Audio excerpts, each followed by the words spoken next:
Olá a todos, o meu nome é Andreia Neves, eu sou psicóloga na ARP Retina Portugal e aceitámos este convite da Novartis para fazer este vídeo no âmbito da série 15 Minutos Consigo, desta vez para falar sobre o equilíbrio emocional de pessoas com deficiência visual e deixar-vos aqui algumas sugestões para melhor ultrapassar esta fase de confinamento devido à Covid-19.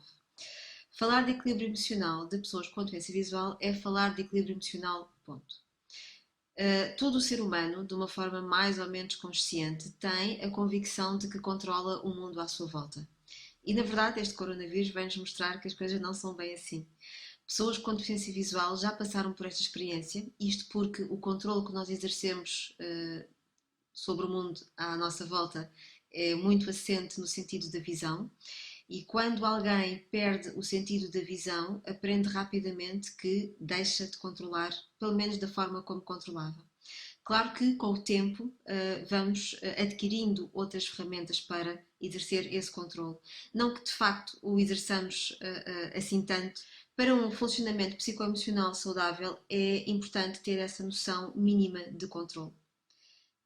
Atualmente, todos nós em termos de humanidade, aprendemos que não controlamos. Bastou um micro-organismo para colocar em causa toda a situação económica e social e política do nosso mundo. E esta perda de controlo deixa-nos com uma sensação de vulnerabilidade. Vulnerabilidade essa que vem acompanhada de sentimentos de tristeza, de frustração, de medo, de raiva, de insegurança, tudo sentimentos muito humanos que frequentemente caracterizam quadros de depressão e ou de ansiedade. Eu falei em depressão e ou ansiedade porque frequentemente os quadros de depressão estão associados, andam de mãos dadas com os quadros de ansiedade. No entanto, é importante terem atenção que quadros patológicos de depressão e ou de ansiedade devem ser diagnosticados por técnicos especialistas, sejam eles psiquiatras ou psicólogos, e devem ser acompanhados por esses mesmos especialistas. Frequentemente, estes quadros patológicos são controlados mediante terapêutica farmacológica, o que é algo que para pessoas com deficiência visual pode ser comprometedor da visão. Isto porque medicamentos, os designados psicotrópicos, portanto medicamentos que interferem sobre o funcionamento do cérebro, vão naturalmente interferir numa área muito específica do cérebro que se chama o córtex visual e, portanto, muitas vezes a toma destes medicamentos por pessoas com deficiência visual, com baixa visão, nomeadamente, é acompanhada por uma sensação de perda da visão, uma maior perda da visão. Daí que estes medicamentos, a toma destes medicamentos deva ser muito bem equacionada e acompanhada por técnicos especialistas. Voltando aos sentimentos de incerteza, medo, tristeza, frustração, todos estes sentimentos são majorados pelo estado de isolamento social em que todos nos encontramos. Não esquecer que este isolamento é social, ou seja, o que é desaconselhado é o contacto físico entre as pessoas.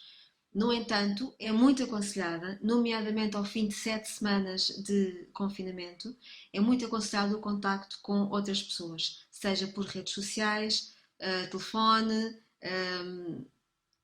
por videochamada, todas as situações possíveis, mas o contacto com as outras pessoas, o alimentar e o eventual aprofundar de vínculos afetivos com os outros, ainda que à distância, é muito recomendado, até em nome desse equilíbrio psicoemocional. O isolamento a que muitas pessoas com deficiência visual está sujeito tem um efeito prático.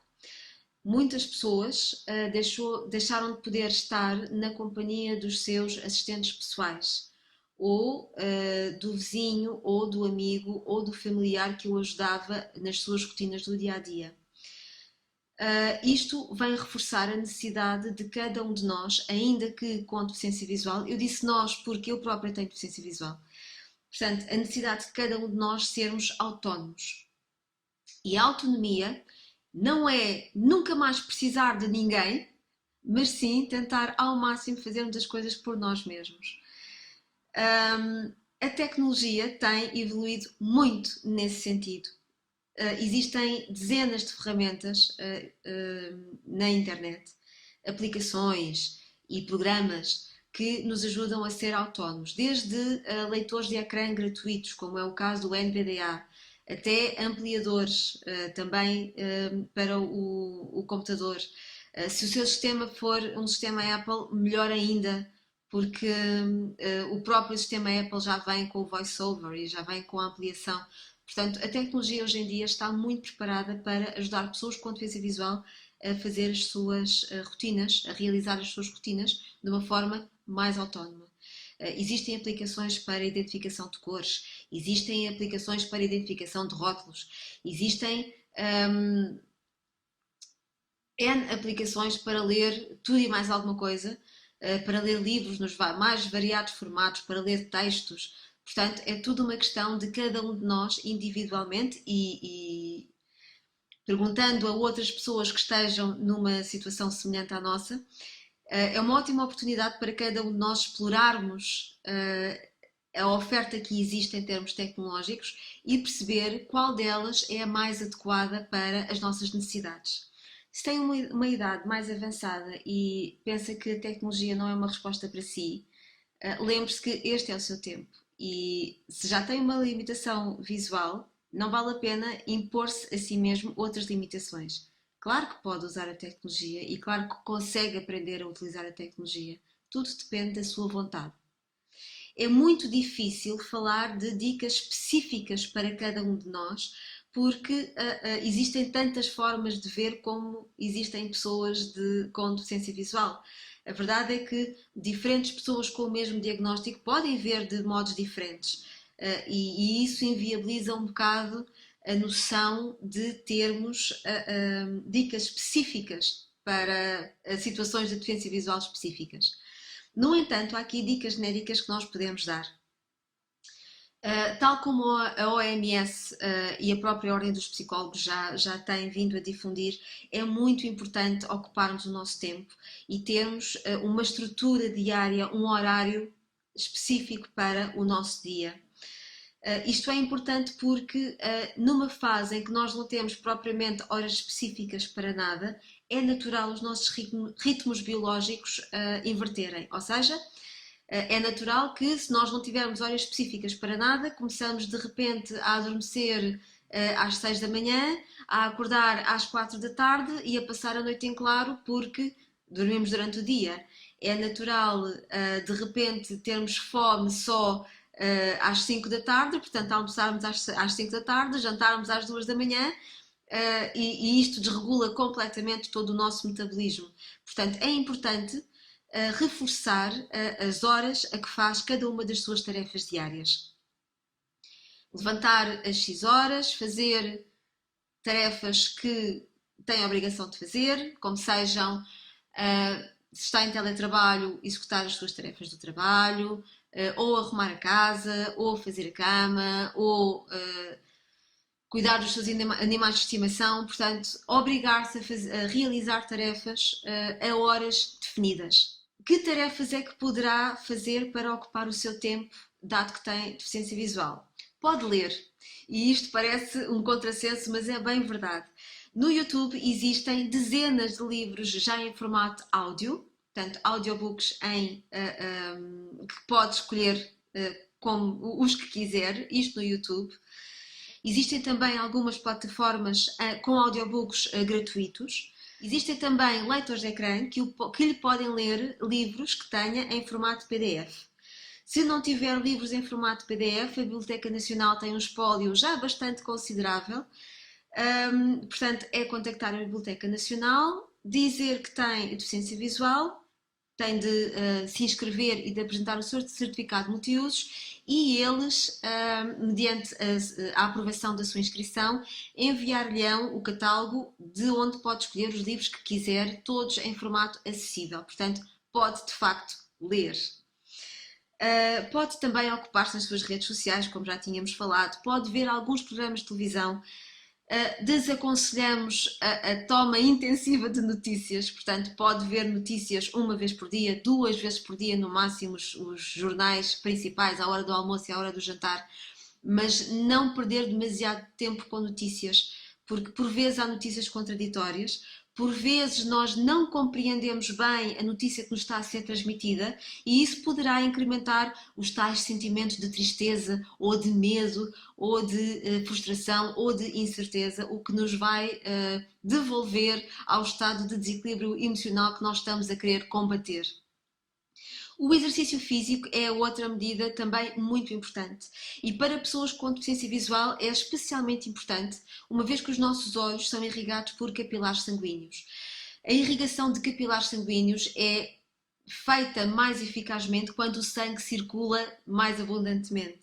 Portanto, o exercício físico, no nosso caso, é muito importante, não só para manter o nosso corpo num melhor estado, numa melhor condição física, não só para nos mantermos bem connosco mesmos, mas principalmente para manter a manutenção das condições ótimas dos nossos olhos, para evitar a progressão das nossas doenças. Quer os nutrientes, quer o oxigênio, que são fundamentais para as células celulares, são transportados através do sangue e é muito importante que nós façamos tudo o que tiver ao nosso alcance para garantir que o sangue, nas suas melhores condições, chegue aos nossos olhos.